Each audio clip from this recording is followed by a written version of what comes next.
22 മലയാളികൾ അഫ്ഗാനിസ്ഥാനിലെ IS ക്യാമ്പിൽ എത്തിയതായാണ് നേരത്തെ ദേശീയ അന്വേഷണ ഏജൻസി കണക്കാക്കിയിരുന്നത്.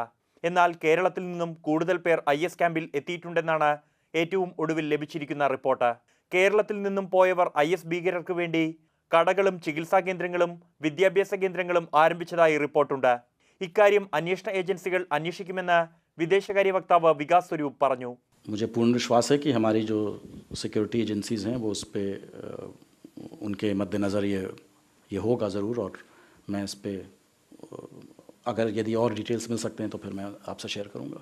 എന്നാൽ അഫ്ഗാനിസ്ഥാനിൽ എത്തിയ മലയാളികളാരും ഇതുവരെ ആയുധം എടുത്തതായി റിപ്പോർട്ടില്ല. അതേസമയം കാസർഗോഡ് ഉൾപ്പെടെയുള്ള സ്ഥലങ്ങളിലുള്ള കൂട്ടാളികളുമായി ഇവർ നിരന്തരം ബന്ധം പുലർത്തുന്നതായി NIAക്ക് വിവരം ലഭിച്ചിട്ടുണ്ട്.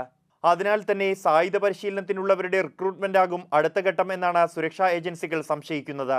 IS അനുഭാവികൾ ടെലിഗ്രാം ആപ്പ് വഴി അയച്ച സന്ദേശങ്ങൾ രഹസ്യാന്വേഷണ ഏജൻസികൾ നിരീക്ഷിച്ചു വരികയാണ്. മാതൃഭൂമി ന്യൂസ്, ഡൽഹി.